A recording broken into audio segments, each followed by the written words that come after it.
Karibu tena kwenye uchambuzi wetu wa kina. Leo tunaangazia mawazo muhimu kutoka Kenya Wantamnotam Movement, KWM. Makala yao yana kichwa kinachotustua kidogo. Kwa nini uraisi Kenya ni swala la kufa na kupona? Wanauliza tufikirie upya uongozi ili tuwe na amani siku za usoni. Hoja yao kuu ni kwamba kiti hiki cha uraisi kimekuwa kama kitovu cha kila kitu kwenye siasa zetu. Ndiyo, wanasema nafasi hiyo moja ina nguvu nyingi mno, na ndio maana ushindani unakuwa mkali hivyo. Na ushindani huo mara nyingi unachochewa na ukabila, sivyo? Kabisa.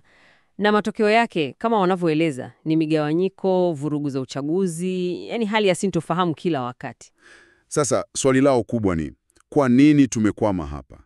Mbona hatuwezi kubuni kitu chetu, mfumo unaoendana na sisi wa Kenya? Badala ya kuiga tu.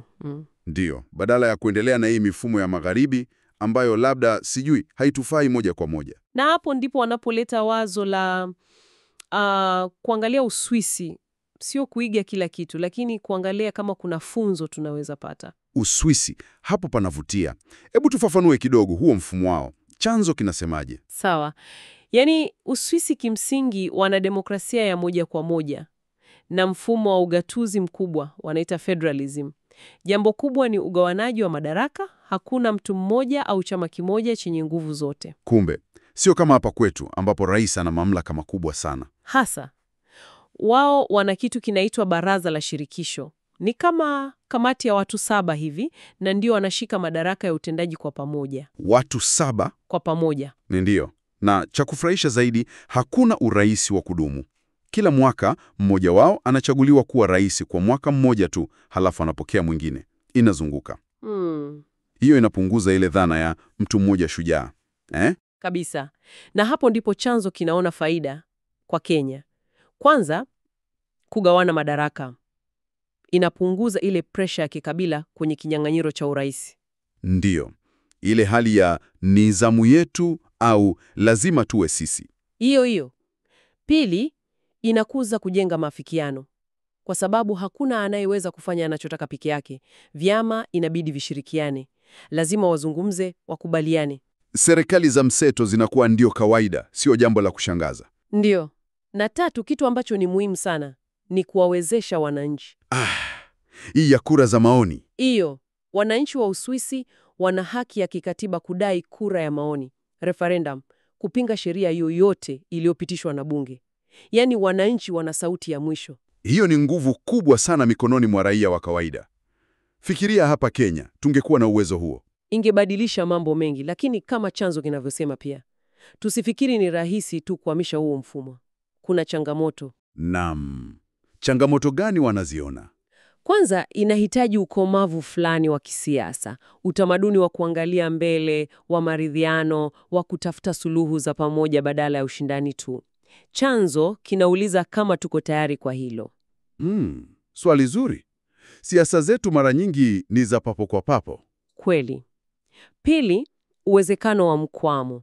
Kama vyama vingi vinahitaji kukubaliana kwa kila kitu, maamuzi yanaweza kuchukua muda mrefu sana au hata kukwama kabisa. Na tatu, labda ndiyo kubwa zaidi, ni mabadiliko ya kimtazamo. Hii dhana ya mshindi anachukua yote imeota mizizi sana. Tunahitaji wanasiasa na sisi wananchi kuona ushirikiano sio udhaifu, bali ni nguvu. Kuacha fikra za zero sum game. Hasa. Na hili linahitaji kazi kubwa. Ndio maana chanzo kinasisitiza umuhimu wa elimu na uhamasishaji. Kuelimisha watu kuhusu faida za kugawana madaraka na kushirikiana. Wetu wa elimu unaweza kuwa na jukumu kubwa hapa, kuanzia mashuleni kufundisha uraia unaojenga umoja. Na hili wazo la wananchi kushiriki linapatana sana na msingi wa Kenya Wantamnotam Movement. Wanataka watu wajihusishe kutafuta majibu. Ndio maana wanakuhimiza wewe msikilizaji, tembelea www.wantamnotam.com. Fungua akaunti yako pale. Anza kushiriki mawazo yako. Labda wazo lako ndilo litakalosaidia kubadilisha kijiji chako au jiji lako na hatimaye taifa letu. Kwa hiyo tukijumlisha, ujumbe mkuu kutoka kwenye hii makala ni kwamba Kenya ina chaguo. Tunaweza kuendelea hivi hivi au tunaweza kuthubutu kujaribu kitu tofauti. Mfumo wa Uswisi, hata kama sio jibu kamili, unawakilisha aina ya fikra mpya inayolenga umoja na ushirikiano zaidi. Ni wito wa kuwa majasiri, kuachana na yale yaliyoshindikana na kutafuta njia mpya inayotunufaisha sote. Na hili sasa linaniacha na swali la mwisho kwako wewe unayotusikiliza. Chanzo kinaongelea kubadilisha mfumo, lakini je, hilo pekee linatosha? Au labda mabadiliko ya kweli yanahitaji kuanzia ndani zaidi? Yaani jinsi wewe unavyofikiria kuhusu uongozi, siasa na nafasi yako katika kuleta mabadiliko hayo unayoyataka. Ni swali muhimu la kutafakari. Usisahau, mchango wako ni muhimu. Tembelea tena www.onetermnoterm.com. Shiriki mawazo yako, jiunge na mjadala.